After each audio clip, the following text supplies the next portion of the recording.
What's happening, baseball fanatics? Buckle up because the Toronto Blue Jays spring training camp in Dunedin is absolutely exploding with news right now. And trust me when I tell you that what's coming out of Florida is going to make you rethink everything you thought you knew about this pitching staff. We're talking about bold predictions, surprise signings, secret weapons being developed, and one absolutely wild claim from Kevin Gausman that has the entire baseball world doing a double take. This isn't your typical spring training fluff piece. This is the real deal. And by the time you finish reading this, you're going to understand why the Blue Jays might just shock the entire league in 2026. Let's start with the absolute bombshell that's got everyone talking. Kevin Gausman, the veteran right-hander who's seen it all in his illustrious career, just made a prediction so audacious that it sounds almost ridiculous at first. But when you actually break down the numbers and look at what Toronto has assembled on the mound, suddenly it doesn't seem so crazy after all. Gausman stood in front of reporters on Sunday and declared with complete confidence that the Blue Jays have a legitimate chance to lead all of Major League Baseball in strikeouts this season. Yeah, you read that right. Not just the American League, not just a respectable top 5 finish. We're talking about the absolute #1 spot in all of baseball when it comes to making batters look foolish and walk back to the dugout shaking their heads. Now, before you dismiss this as spring training hyperbole or a veteran player trying to pump up his teammates, let's actually examine what Gausman is seeing with his own eyes down in Dunedin. The man didn't just throw out a random prediction for the fun of it. He's watching Dylan Cease and Cody Ponce throw bullpen sessions, and what he's witnessing is apparently blowing his mind. Gausman specifically said that the first thing that jumps off the page when you watch these guys throw is their stuff, describing it as incredible. He went even further, stating that their swing and miss stuff is off the charts. This isn't coming from some random analyst or a fan with rose-colored glasses. This is coming from a guy who's been competing at the highest level for years and knows exactly what elite stuff looks like. Here's where things get really interesting. Most casual fans probably didn't realize this, but the Toronto Blue Jays were actually already pretty darn good at racking up strikeouts last season. They finished 6th in all of baseball in total strikeouts during the 2025 campaign. 6th. That's already an impressive number, and they accomplished that without having Dylan Cease for a full healthy season, and obviously without Cody Ponce, who's a completely new addition from the Korean baseball organization. So when you start adding up what this rotation could potentially do when fully operational, the math starts to get absolutely insane. Let's break down this potential strikeout machine piece by piece, because when you actually look at each individual arm and what they bring to the table, Gausman's prediction starts to seem not just possible, but perhaps even conservative. First up, you've got Gausman himself. In his best years, this guy is a legitimate strikeout per inning pitcher, sometimes even better than that, posting K/9 rates that flirt with double digits. He's got the experience, the repertoire, and the know-how to miss bats consistently at the major league level. That's your #1 piece of the puzzle right there. Then you move to Dylan Cease, and oh boy, this is where things get spicy. When this man is healthy and locked in, he is absolutely filthy. We're not talking about a guy who gets you 7 strikeouts over 6 innings and calls it a day. We're talking about a legitimate ace-level strikeout artist who has the potential to rack up 250 total strikeouts over the course of a full season. 250! That's an insane number, and the critical factor here is that if Dylan Cease can stay healthy for the entire 2026 season without any significant injuries derailing his campaign, those strikeouts are absolutely within reach. The Blue Jays are banking on getting a full year of production from Cease, and if they do, he alone could be responsible for a massive chunk of the team's strikeout totals. Moving down the rotation, you've got Trey Savage, and while he might not have the track record of Gausman or Cease, the stuff is undeniably there. Scouts and coaches alike have raved about how nasty his pitches are, and as he continues to develop and refine his command and sequencing, the strikeout potential is absolutely through the roof. This is a young arm with electric stuff, and as he gains more experience and confidence at the major league level, you have to imagine the strikeout numbers are going to climb right along with his development curve. Yariel Rodriguez, or Brios as he's affectionately known, might not be the biggest strikeout guy in this rotation. He's more of your traditional strikeout per inning type of pitcher, maybe a bit less, focusing more on getting weak contact and efficiently working through lineups. But here's the thing, he doesn't need to be a strikeout monster because the other arms in this rotation more than make up for it. Every rotation needs a guy who can give you quality innings without necessarily blowing everyone away, and Rodriguez fits that bill perfectly. And then there's the wild card, the X factor, the guy that nobody outside of hardcore Blue Jays fans and KBO followers really knows much about yet, Cody Ponce. This is where things get absolutely fascinating because we're talking about a pitcher who dominated in Korea but is now making the jump to Major League Baseball, which is obviously a completely different animal. The transition from the KBO to MLB is never one-to-one. The competition level is different, the ball is different, the strike zone can be different, everything changes. But here's what we do know. Last year in the Korean Baseball Organization, Cody Ponce struck out 252 batters in just 180 innings pitched. Let that sink in for a moment. 252 strikeouts in 180 innings. That's an absolutely outrageous strikeout rate that suggests his stuff plays incredibly well and generates a ton of swing and miss. Now, will Ponce be able to replicate those exact numbers against major league hitters? Probably not. The competition is tougher, the hitters are more disciplined, and there's going to be an adjustment period. But here's what Kevin Gausman is seeing right now in spring training. He's watching Ponce throw, and whatever he's doing with that baseball is impressive enough that a veteran pitcher with years of experience is coming away thinking this guy's stuff is off the charts. That's not nothing. That's a pretty strong endorsement from someone who knows what he's talking about. John Schneider, the Blue Jays skipper, echoed these sentiments when he talked about the team's approach to improving the starting staff. Schneider acknowledged that the team did some really good things last year, which is true, but he also emphasized that there are always ways to get better. His specific focus? Adding more swing and miss to the starting rotation. That's not just coach speak or generic platitudes. That's a deliberate, strategic decision to construct a pitching staff that's going to make life absolutely miserable for opposing hitters. Schneider wants bats flailing through the zone, he wants hitters walking back to the dugout frustrated, and based on what we're seeing assembled in this rotation, he's got the personnel to make it happen. But wait, there's more! Just when you thought the Blue Jays were done tinkering with their pitching depth, they went out and made another move that flew under the radar for most people, but could end up being significant. The team just signed Jesse Hahn, an 8-year MLB veteran pitcher, and gave him an invitation to spring training camp. Now, if you're scratching your head right now wondering who the heck Jesse Hahn is, don't feel bad because you're definitely not alone. This is a 36-year-old right-hander who hasn't exactly been a household name during his career, and there's a pretty good reason for that. The man literally hasn't played meaningful baseball in 3 years, which is a lifetime in professional sports. Let's look at Hahn's track record because it's honestly a wild ride of ups and downs, mostly downs if we're being brutally honest. Last year, he appeared in just 5 innings for the Seattle Mariners in a bullpen role, which was actually his first taste of major league action since 2021 when he was with the Kansas City Royals. Before that, he had completely disappeared from the MLB scene in 2018, and prior to that disappearance, he was bouncing around between Oakland and the San Diego Padres. This is not a guy with a stellar, consistent major league resume. His MLB career has been characterized by brief appearances, long stretches in the minors or off the radar entirely, and never really establishing himself as a reliable big league contributor. So why on earth would the Blue Jays be interested in a 36-year-old journeyman who hasn't done anything notable in years? Well, here's where you have to look beyond the major league numbers and dig into what he's done at the minor league level, because that's where things get a bit more interesting. Over his entire professional career, Jesse Hahn has posted a 3.4 ERA in the minor leagues. That's actually pretty solid, especially considering he's logged a significant amount of innings down there. Now, a lot of his recent work has been in relief, coming out of the bullpen rather than starting games, which makes sense given his age and career trajectory. Early in his career, back around 2014, teams were still trying to develop him as a starter, giving him opportunities to pitch deeper into games and build up his workload. But as he got older and the results didn't materialize at the major league level, the role shifted more and more toward bullpen work. So what's the play here for Toronto? Honestly, this signing screams depth, depth, and more depth. After watching what happened with Shane Bieber's injury, where a top-tier pitcher went down and suddenly everyone realized just how precarious pitching depth can be, the Blue Jays front office seems to have had a collective wake-up call. It's like they immediately understood that if another injury transpires at the major league level, they could find themselves in serious trouble really quickly if they don't have adequate depth waiting in the wings. Jesse Hahn represents a low-risk, potentially medium-reward type of signing that costs the organization virtually nothing and gives them another live arm to evaluate during spring training. This is a strategy that Toronto has employed multiple times in recent years, and sometimes it works out surprisingly well. Remember Daniel Vogelbach and Eduardo Escobar?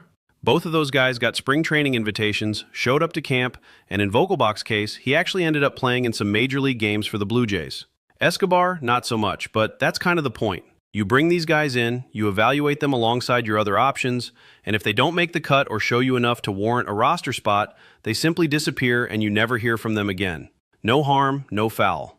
But if one of these minor league signings catches fire and shows you something special, suddenly you've added a contributor for basically the league minimum salary. Don't be shocked if Jesse Hahn isn't the last minor league signing with a spring training invitation that the Blue Jays make before camp breaks. This organization is clearly trying to deepen the pitching staff in every possible way, from the major league rotation all the way down through the minor league system. They're casting a wide net, bringing in as many arms as they can, and hoping that a few of them develop into useful pieces that can help the big league club at some point during the season. Now let's shift gears and talk about one of the most intriguing individual player developments coming out of spring training. Dylan Cease, the aforementioned strikeout artist who's supposed to be a major part of this swing and miss revolution, is apparently working on adding a new weapon to his arsenal. According to reports from Keegan Matheson, Cease is developing a changeup this spring, and the word that keeps coming up over and over again in connection with his goals is consistency. Cease himself has repeatedly emphasized consistency as a major focus area, which makes perfect sense when you actually look at his career trajectory. This is a pitcher with elite stuff, elite strikeout ability, and the physical tools to be an ace-level starter. But his career has been characterized by peaks and valleys, ups and downs, brilliant stretches followed by frustrating inconsistency. Here's some context that makes Cease's changeup experiment really interesting. He's actually toyed with throwing a changeup throughout his entire career, but it's never been more than an afterthought in his arsenal, which revolves primarily around his four-seam fastball and his devastating slider. Those two pitches are his bread and butter, the ones he trusts in critical situations, and the ones that generate the majority of his strikeouts. Last season, Cease threw a grand total of just 34 changeups, which was actually the second lowest total of his career. The only year he threw fewer was 2024, when he managed just 28. But here's the really telling part. After May of last season, Cease completely ditched the changeup, didn't throw it at all. 0 changeups after May. He apparently realized that after those 34 attempts, the pitch just wasn't working the way he needed it to. So he abandoned it entirely and went back to relying on his fastball and slider. So why bring it back now? Why develop a pitch that hasn't worked for you in the past? The answer lies in Cease's platoon splits and his ongoing quest for that elusive consistency. Developing a more effective third weapon to use specifically against left-handed batters will be absolutely crucial for Cease as he searches for increased consistency moving forward. The numbers tell a pretty clear story here. For his career, left-handed batters have slashed 239 against Cease with a slugging percentage of 406, and they've only struck out about a quarter of the time against him. Compare that to right-handed batters, who feature a much lower 211 batting average against Cease, a significantly lower 349 opposing slash line, and a much higher 31.5% strikeout rate. The difference is stark and obvious. Dylan Cease is significantly more effective against right-handed batters than left-handed batters, and a big part of that disparity comes down to his pitch mix. Right now, he's throwing his four-seam fastball about 42% of the time, and his slider about 41% of the time. Those two pitches account for more than 80% of everything he throws. He's got 4 other pitches in his repertoire, a curveball that he uses about 8% of the time, a sinker at 4%, a sweeper at 4%, and that changeup at just 1%, which represents those 34 times he threw it last season.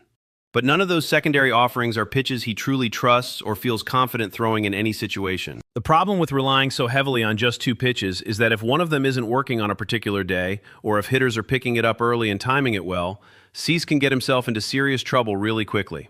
Imagine you're Dylan Cease, you're on the mound, and for whatever reason, your slider just isn't sliding the way you need it to. Maybe it's hanging in the zone, maybe it's breaking too early, maybe hitters are reading it out of your hand and laying off the bad ones while crushing the ones in the zone.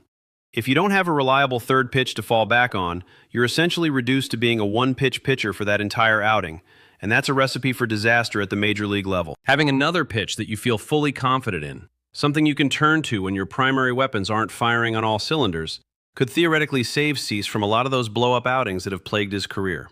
If batters are sitting on his fastball and slider, if they're reading it off his grip and seeing it out of his hand and attacking it with authority, that's going to make for a very, very tough day.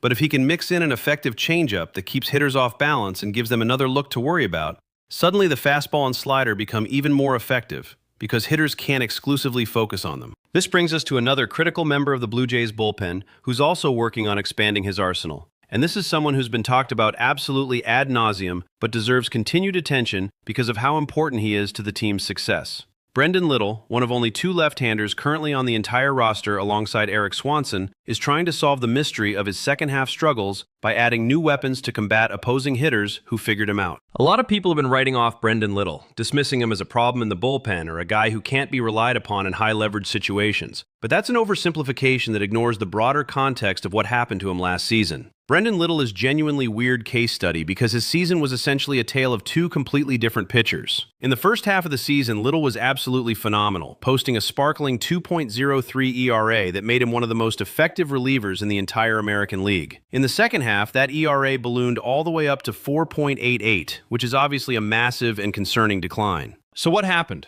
Why did Little fall off a cliff in the second half? Well, there are actually two factors at play here, and they're both important to understand. First, there's the fatigue factor. Brendan Little threw 44.1 innings in the first half of the season, which is a lot of work for a relief pitcher, especially one who's being used as frequently as Little was.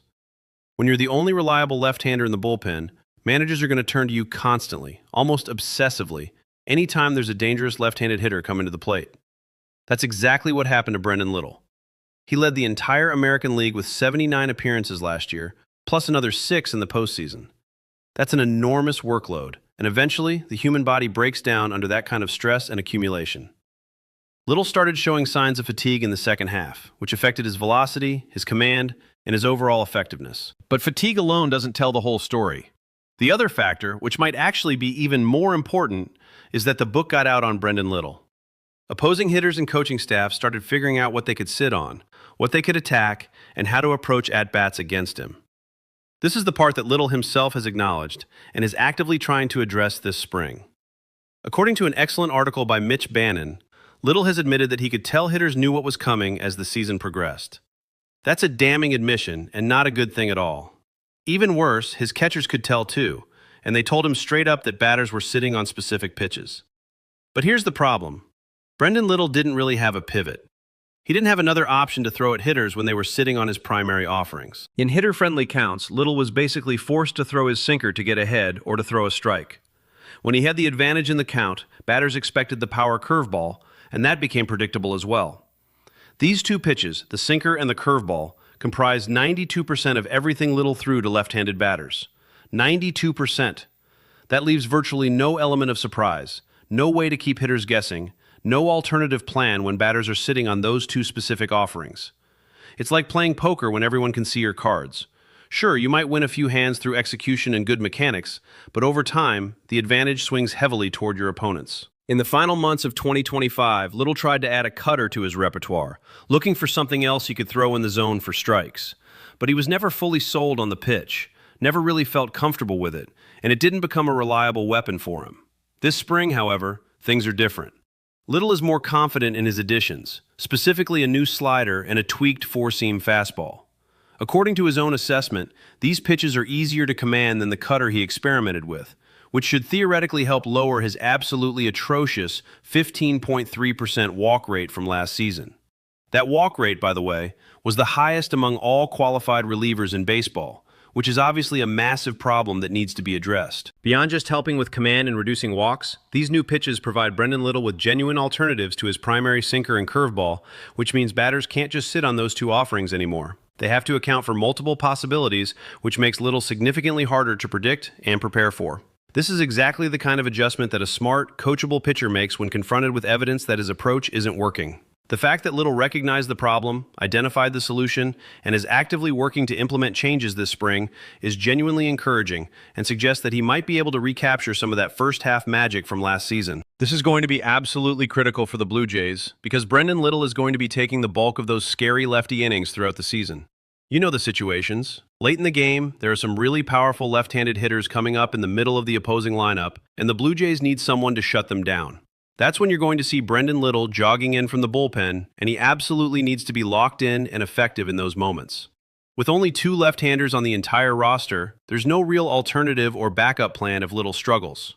The pressure is on, and based on what we're hearing out of spring training, he seems to understand that and is doing everything he can to be ready. Finally, let's address something that's been a concern for some fans, particularly those who appreciate the finer points of the catching position and understand just how valuable pitch framing can be.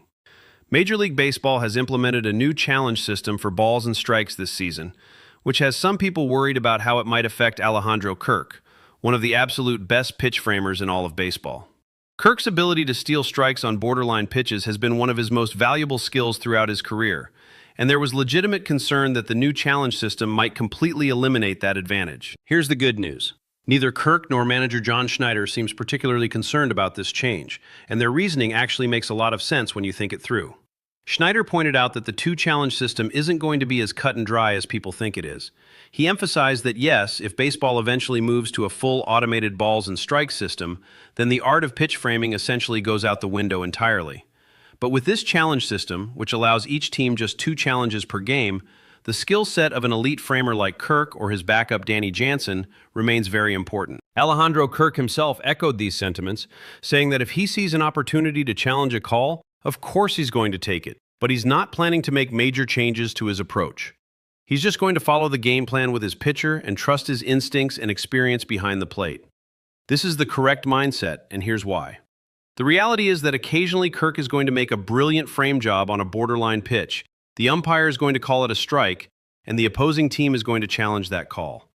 Sometimes the challenge will be successful, the call will be overturned, and Kirk won't get credit for the frame. That's going to happen, and it's part of the new reality of baseball. But here's the flip side that people aren't talking about enough. Kirk is also going to have opportunities to use his elite understanding of the strike zone to his advantage in the challenge system. When something that's borderline gets called a ball by the umpire, when Kirk knows in his heart that pitch caught the corner or clipped the zone, he can turn to his dugout and signal that they should challenge the call. And because Kirk has such an exceptional feel for the strike zone, there's a good chance that challenge is going to be successful and the call is going to get reversed from a ball to a strike. So yes, there's some give in this new system where Kirk might lose some strikes he would have stolen in previous years, but there's also some take where he gains strikes that were incorrectly called balls. Hey everyone, I'm working to hit 1,000 subscribers and I need your help to get there. If you enjoy this content, please hit that subscribe button right now.